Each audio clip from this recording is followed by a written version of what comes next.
안녕하세요. 잡시광입니다. 새해 초부터 베트남 공군 전투기가 훈련 도중 기체 결함으로 추락해 베트남 국민들의 가슴을 철렁하게 만들었습니다. 지난 9일 수호이 22 전투기 한 대가 훈련 도중 베트남 중부 꽝남성 디엔반 구역에 떨어졌는데 다행히 조종사는 추락 전 기체에서 탈출한 뒤 낙하산을 펴서 안전지대에 내려앉았습니다. 하지만 전투기가 추락한 마을 주변에 가옥들이 파손됐습니다.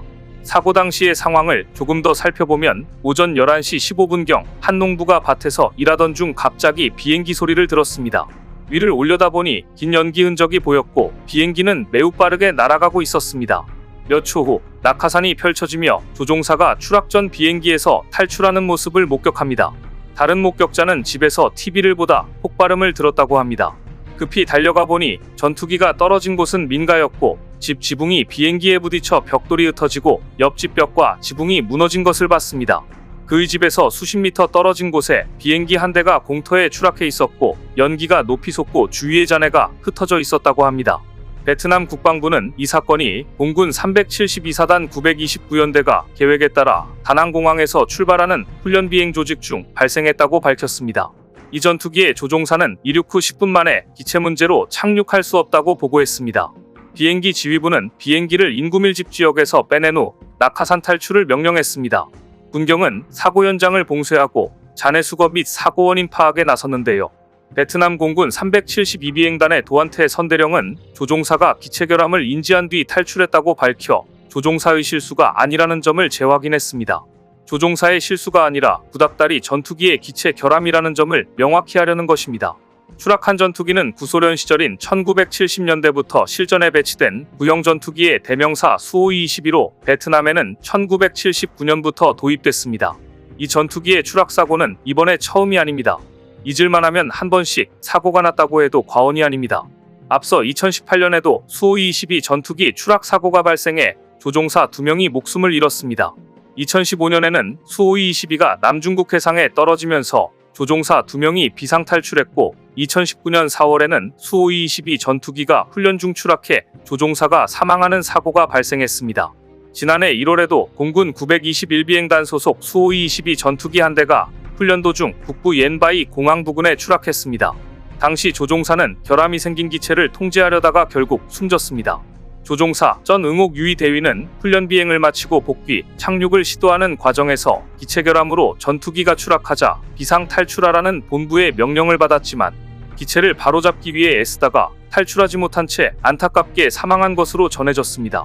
수호이 17과 수호이 22 전투기는 공산권의 F-14를 지향했던 냉전 시대의 전폭기라 할 수 있습니다.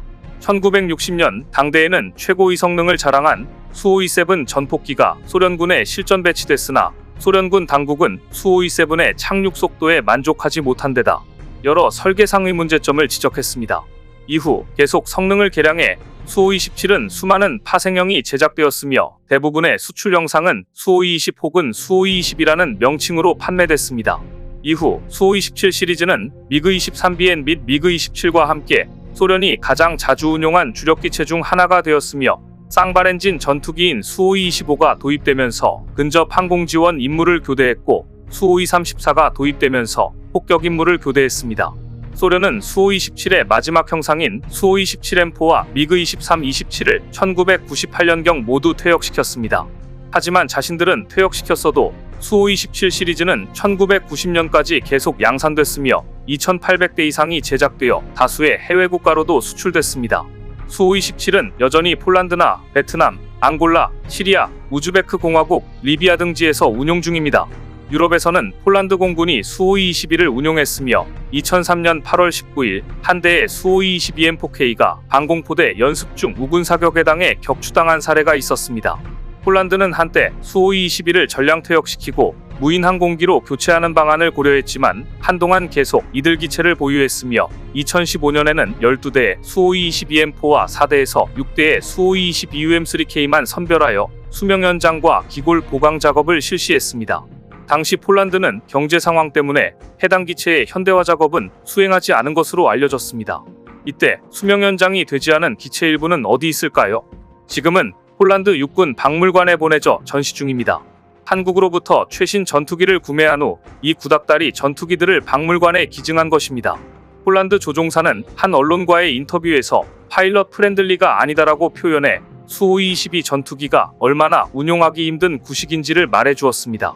이 정도로 옛날 기종인 수호이 22 전투기를 예멘은 2009년부터 후티 반군에 대해 사용했습니다. 2009년 한 대의 수호이 22가 임무 후 귀환하던 중 추락했는데 당시 예멘 측은 기술 결함으로 추락했다고 발표했으나 후티 반군은 자신들이 격추했다고 발표해 진위 여부는 분명히 가려지지 않았습니다. 그런데 이번 수호이 22 추락 사고를 보내는 베트남 내부의 시선은 곱지 않았습니다. 이런 사고가 한두 번이 아니라 거의 연례 행사에 가까운 일이니 그럴만도 합니다. 하지만 2015년에는 남중국 해상서 베트남 수호이 전투기 2대가 충돌하는 사고도 있었기에 베트남 조종사들도 문제가 있는 게 아닌가라는 생각이 들기도 합니다. 당시 외신들은 남중국해에서 훈련하던 베트남 전투기 2대가 충돌했으며 그때에도 역시 수호이 전투기 2대였습니다.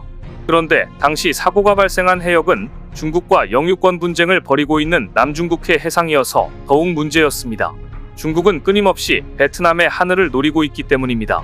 올해 초 중국은 필리핀 등과 영유권 분쟁을 빚는 남중국해에서 해군과 공군이 합동 순찰을 벌였습니다. 중국 인민해방군 남부전군은 3일 SNS 공식 계정을 통해 1월 3에서 4일 남부전군은 해군 공군 병력을 조직해 남해해역에서 정례 순찰을 한다고 발표했습니다. 그러면서 이렇게 덧붙였습니다.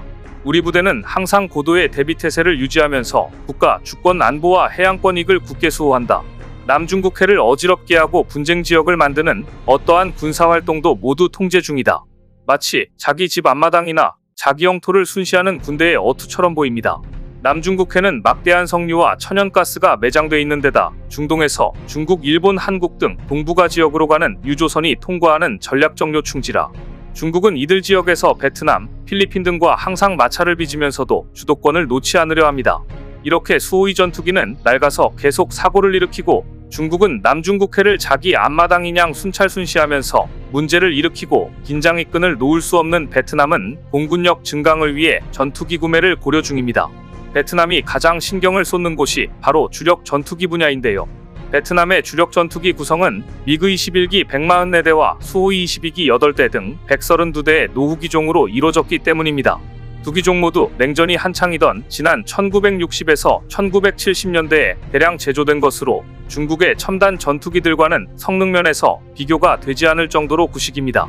마음이 바빠진 베트남은 최근 국방장관을 한국에 파견할 정도로 한국 무기에 많은 관심을 표명 중입니다. 베트남은 군 현대화와 함께 베트남군 장비의 80%를 차지하는 러시아 장비 의존도 축소를 추진하고 있는데요. 지난해 봄 판반장 베트남 국방장관은 한국 제7포병여단 찾아 K9A1 자주포를 직접 보고 K10 탄약 보급 차량의 실물까지 확인하고 갔다는 후문입니다.